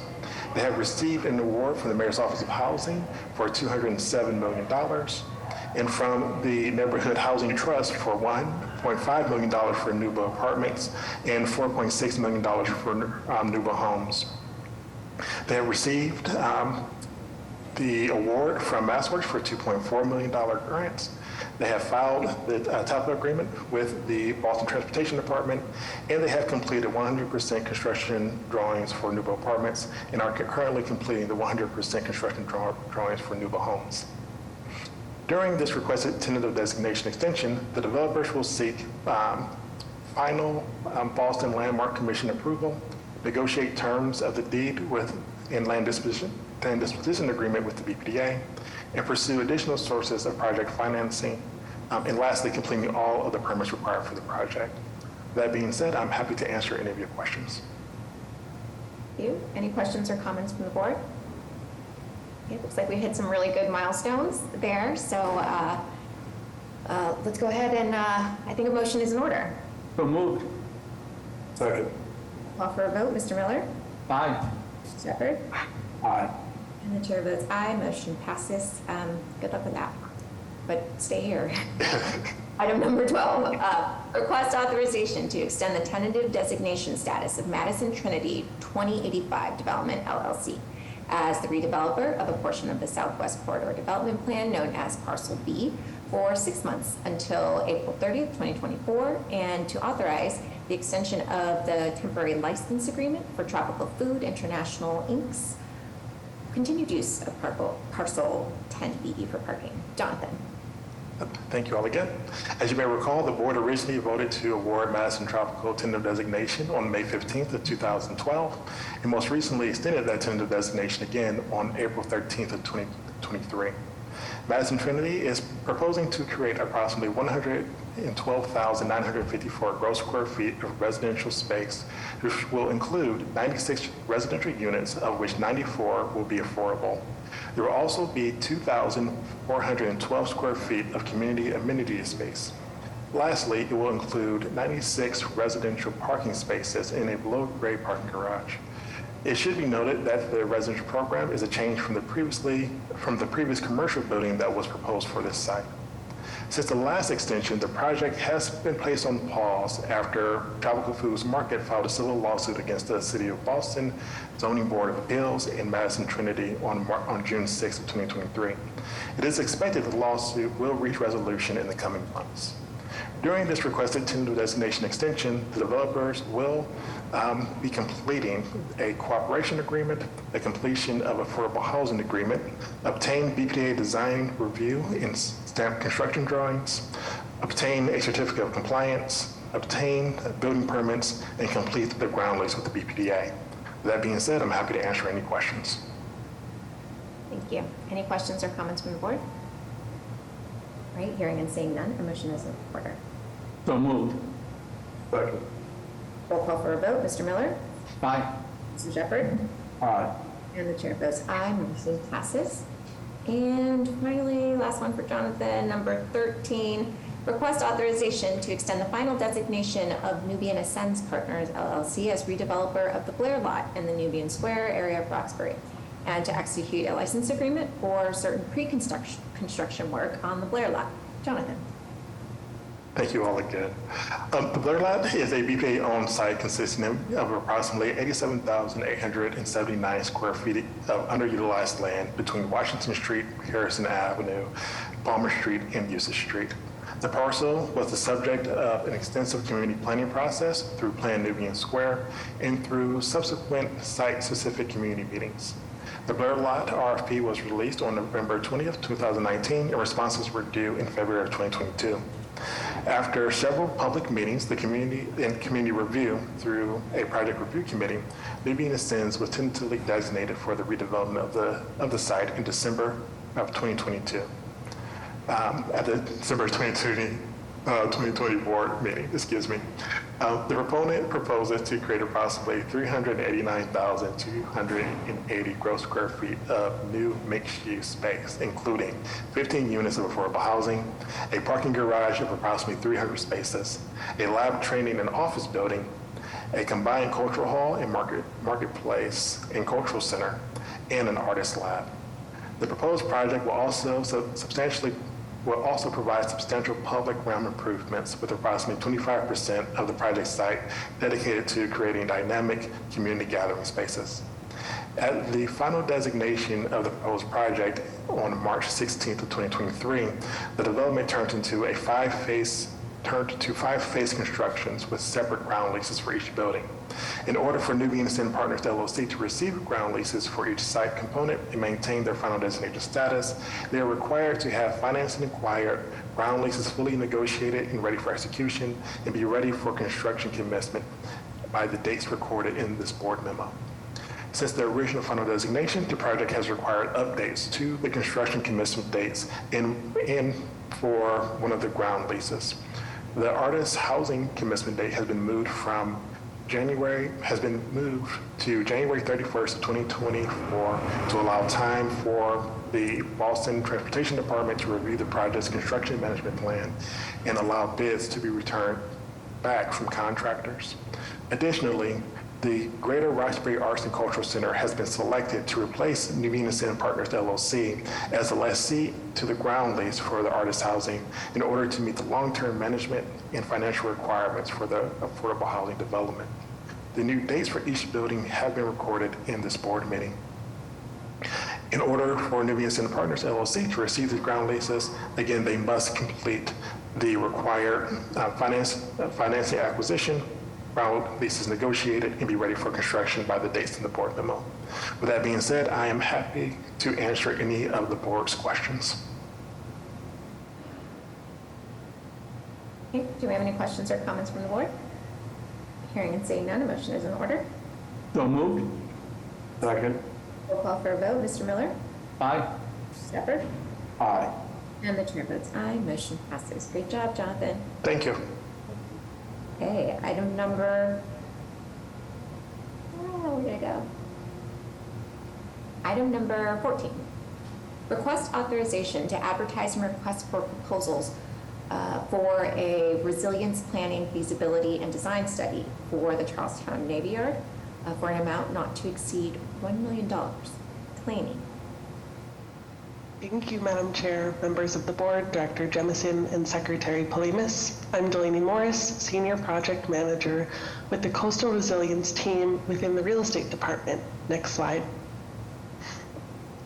The Flood Resilience Planning, Feasibility, and Design Study for the Charlestown Navy Yard will build off of the climate vulnerability analysis and resilience strategies developed through the 2016 Climate Ready Boston Report and 2022 Coastal Resilience Solutions for East Boston and Charlestown Phase 2 report to analyze site conditions and develop implementable design options to contribute to the protection of portions of the Charlestown Navy Yard from future sea level rise and coastal storm events, from Pier 3, a BPDA-owned property, up to Berry Playground, owned by the City of Boston.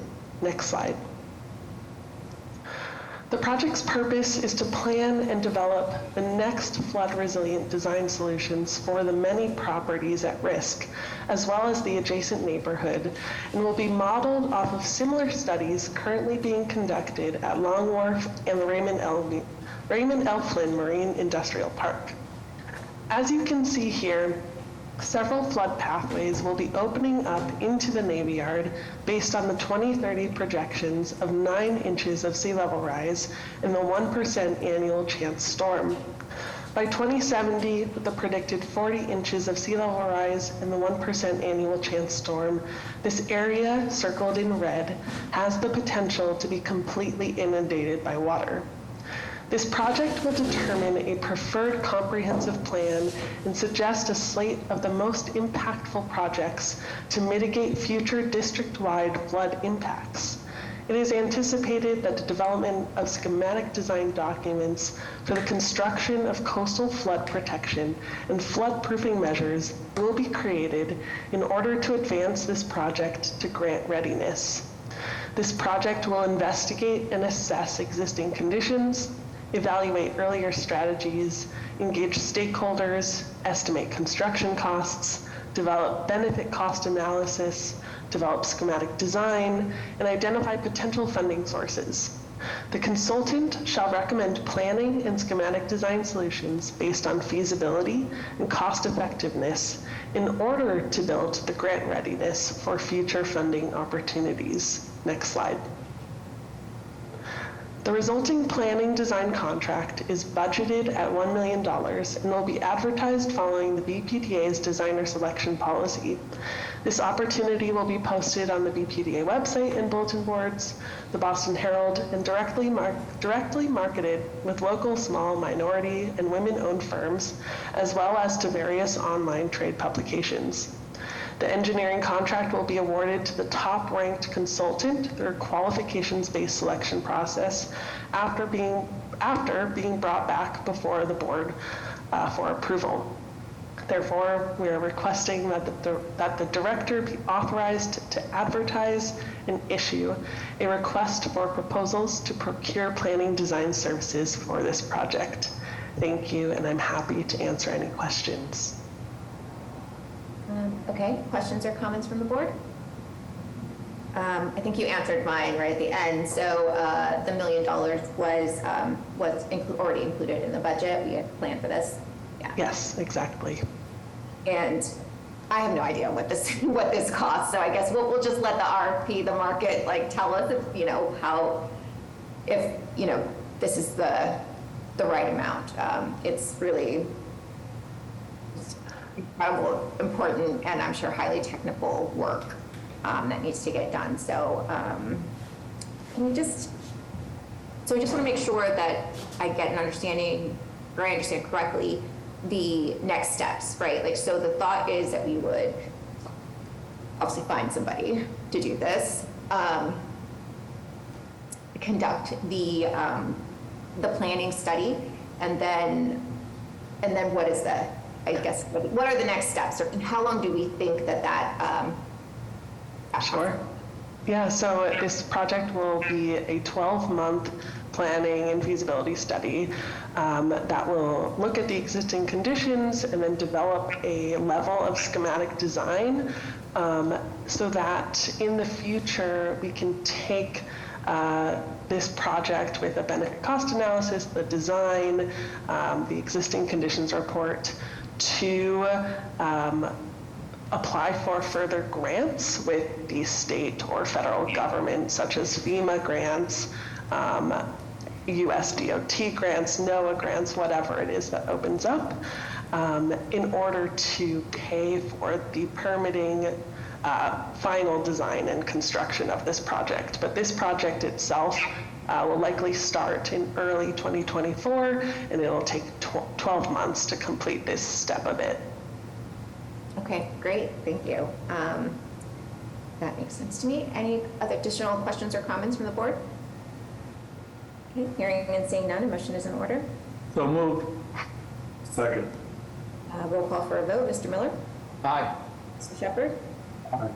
And the chair votes aye. Motion passes. Thank you. Thank you.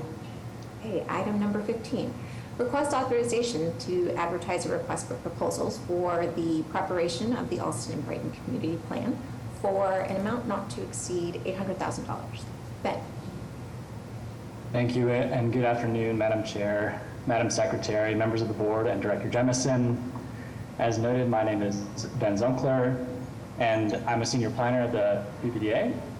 I'm here before you today on behalf of BPDA staff to request authorization for the Secretary to advertise and issue a request for proposals for consultant services to assist BPDA staff in the preparation of the Alston-Brighton Community Plan. In March of this year, the BPDA board authorized the director to award and enter into a contract for the Alston-Brighton Needs Assessment. The Alston-Brighton Needs Assessment will serve as the existing conditions analysis for the comprehensive plan, establishing an equity and need-driven framework. Staff believe the RFP process will enable the BPDA to complete a faster, more thorough community plan, including physical system guidelines, reform zoning, and the implementation recommendations for the neighborhoods of Alston and Brighton to be used by city staff, community members, and advocates to shape a more just and equitable future in the next 3 to 10 years. The Alston-Brighton Community Plan will consist of 5 phases, including Phase 1, Context and Analysis, Planning Collaborative and Vision, Phase 2, Study Area and Sub-Area Frameworks, Phase 3, Concepts, Squares and Streets and Vetting, Phase 4, Zoning, Phase 5, Implementation Strategy and Report. The plan is expected to be completed within 22 months from the date of the notice to proceed, and the request for proposals is estimated for an amount not to exceed $800,000, being funded through a variety of sources, including project mitigation associated with the Harvard Phase A board memo dated July 14th, 2022, and the BRA capital budget. In summary, BPDA staff recommend that the Secretary be authorized to advertise and issue a request for proposals for planning and design services associated with the Alston-Brighton Community Plan, and I'm happy to answer any questions that you may have. Okay, questions or comments from the board? Hearing and seeing none, motion is in order. So moved. Second. Call for a vote. Mr. Miller? Aye. Mr. Shepherd? Aye. And the chair votes aye. Motion passes. Thank you. All right, item number 16, request authorization to execute a contract amendment with Gone Green Electric Company Incorporated in the amount not to exceed $25,000 to increase the total contract amount to $100,000 for electrical repair and maintenance services. Laura. Thank you, Madam Chair, Madam Secretary, and members of the board. In November of last year, the board authorized the award of a contract to Gone Green for electrical repair and maintenance services. This helps us maintain the highest standards as a landlord and neighbor. This is an on-call as-needed contract, and our staff have made the call for the need for projects at key locations such as Long Wharf and the Korean War Veterans Memorial. Therefore, this amendment would increase the contract total value by approximately 25%, funded through the BPDA's operating budget. Thank you for your consideration, and I'm happy to answer any questions. Okay. Any questions or comments from the board? Hearing and seeing none, a motion is in order. So moved. Second. Roll call for a vote. Mr. Miller? Aye. Shepherd? Aye. And the chair votes aye. Motion passes. Thank you, Laura. Okay. Item number 17, request authorization to award a contract to Clow Harbor and Associates LLP for physical security infrastructure planning for 4 properties owned by the Boston Redevelopment Authority and an amount not to exceed $100,000. Laura. Thank you once again, Madam Chair, for the opportunity to present the last of my approximately 60 board votes on behalf of the real estate team as I transition to a new role with the City of Boston. The details of this vote are the same as those I presented earlier today during the EDIC portion of the meeting, but the BRA will have a contract with CHA for the China Trade Building at 2 Boylston and 4 parking lots across the city. Thank you for your consideration. I'm happy to repeat any information or answer any questions you may have. Okay. Any questions or comments from the board? Hearing and seeing none, motion is in order. So moved. Second. Roll call for a vote. Mr. Miller? Aye. Mr. Shepherd? Aye. And the chair votes aye. Motion passes. Thank you, Laura.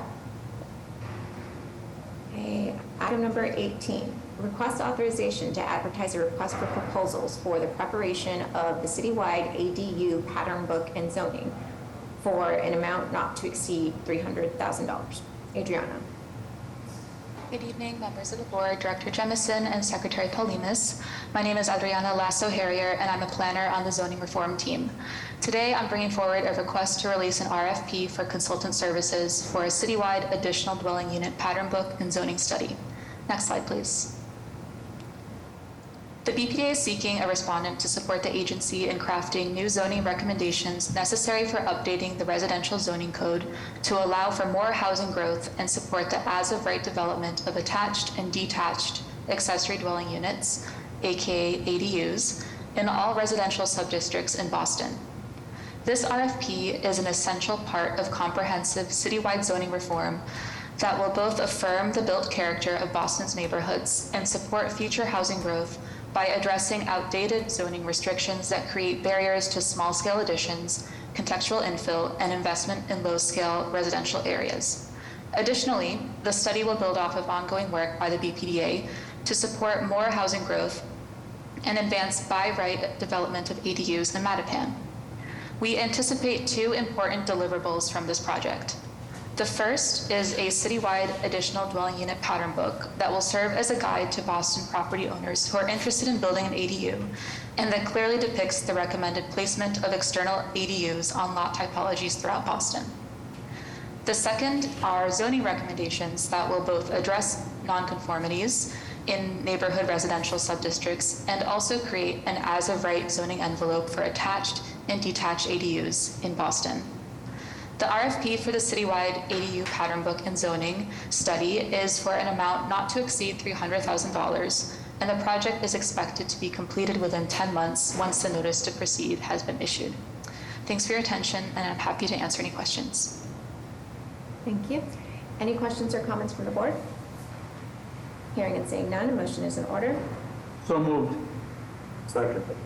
Call for a vote. Mr. Miller? Aye. Mr. Shepherd? And the chair votes aye. Motion passes. Thank you. Okay, item number 19. Request authorization to advertise a request for proposals for the redevelopment and sale of Boston Redevelopment Authority owned 628 Warren Street in Roxbury. Jonathan, welcome back. This is Jonathan. Jonathan, doing this one? It is Jonathan, but he had to step away, so I'm going to be taking the vote on behalf of him. So, welcome, or thank you for having us. 628 Warren Street is an approximately 5,013 square feet of vacant land located at the southeast corner of the intersection of Warren Street and Sunderland Street in the Boulevard Planning District, multifamily residential subdistrict, abutting the Grove Hall neighborhood shopping subdistrict in Roxbury. BPDA staff held the initial community meeting for this parcel on December 8th, 2022. The community discussed a number of uses, including a gathering place for residents to sit and have conversations, a sit-down restaurant, and home ownership residential units.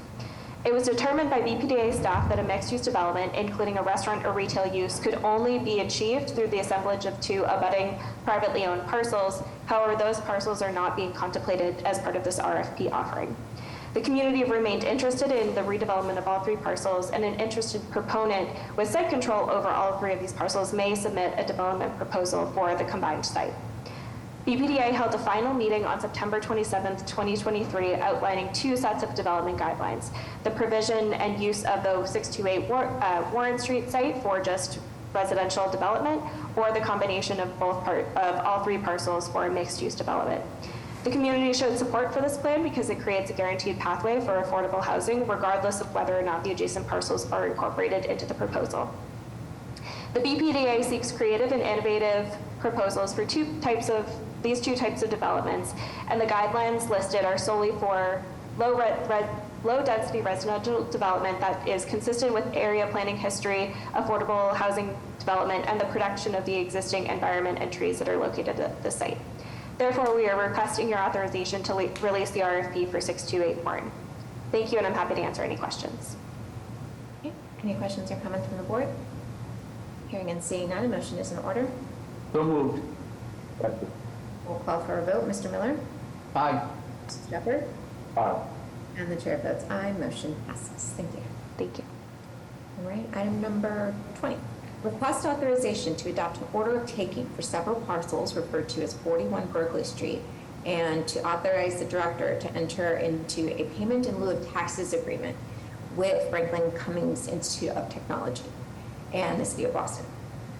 To enter into a memorandum of agreement with the City of Boston, and to authorize the director to enter into a grant agreement with Franklin Cummings Institute of Technology, and to take all related actions. Camille. Thank you, Madam Chair. Good evening, members of the board, Director Jemison, and Secretary Polhemus. My name is Camille Platt. I'm a project manager at the BPDA.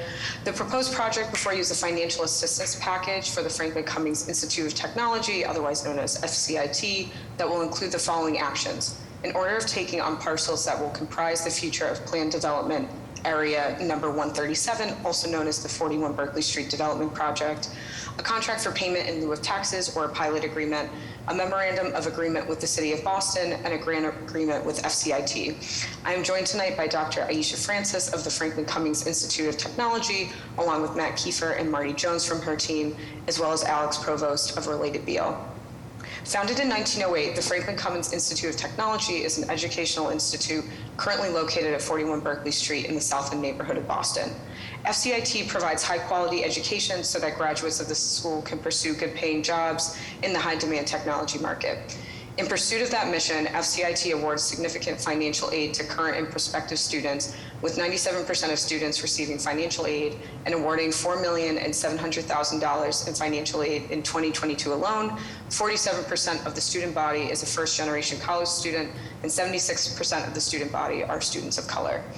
In order to expand and enhance its operations for its student body, FCIT acquired land at 1003 to 1013 Harrison Avenue in the Roxbury neighborhood of Boston.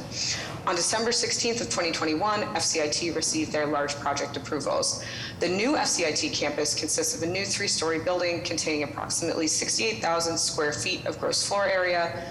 The new FCIT campus project was in part funded by gifts to FCIT from benefactors, but is also intended to be funded by the proposed sale of their 41 Berkeley location to Appleton Propco LLC, an affiliate of Related Beal LLC.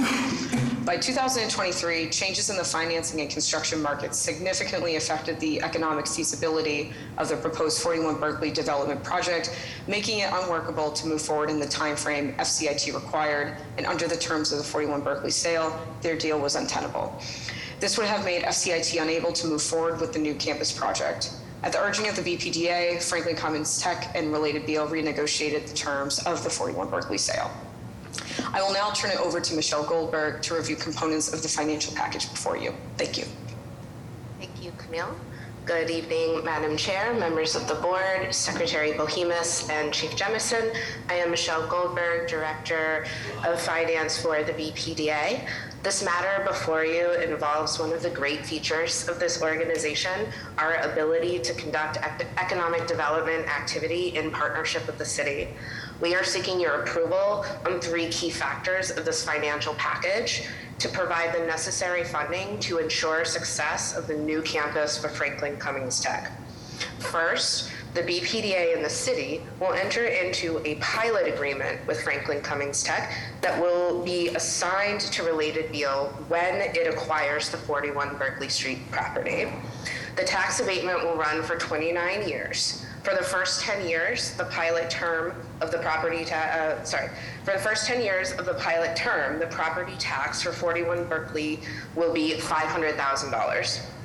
For the remaining 19 years, there will be an increase each year equal to either 3% or the percentage increase in the customer price index, whichever is greater.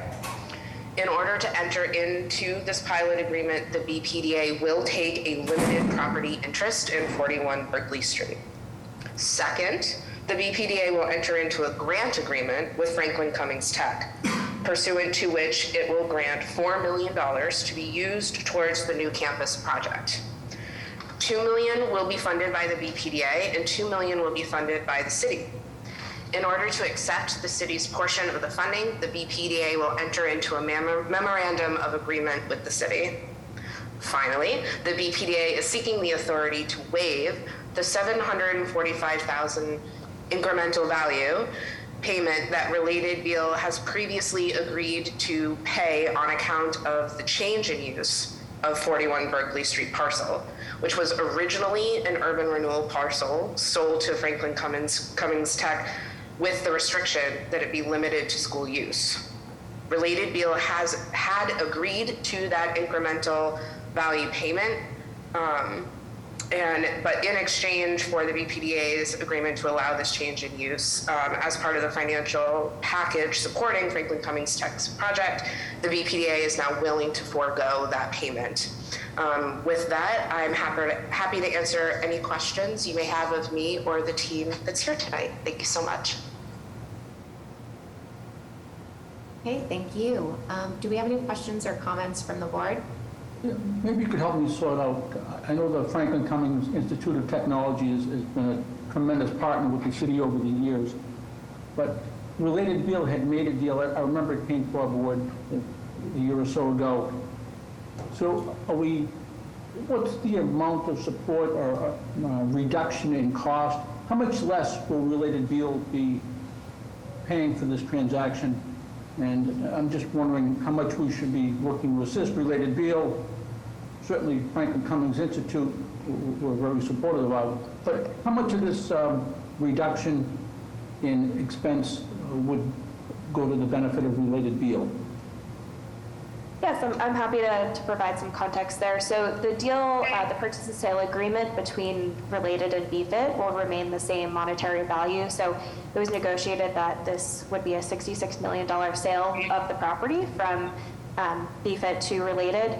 The assistance that's being proposed today includes the loan loss reserve, which Michelle articulated, and the incremental value payment forgiveness, which is both going towards BFIT and to be able to realize the project that they've proposed and the timeline in which it needs to occur. There is also the stability of the tax payment, the pilot, which is articulated, and so that is part of the deal as contemplated as well. But this is all to enable the $66 million to flow from Related to BFIT to facilitate the creation of their school. I see, that's helpful, thank you. Thank you. Any additional questions or comments? Okay, hearing and seeing none, motion is in order. So moved. Second. We'll call for a vote. Mr. Miller? Aye. Mr. Shepherd? Aye. And the chair votes aye. Motion passes. Thank you. So it is now 5:30. So we are going to take a brief 5-minute break. When we come back, we'll start the public hearings. Thanks, everyone.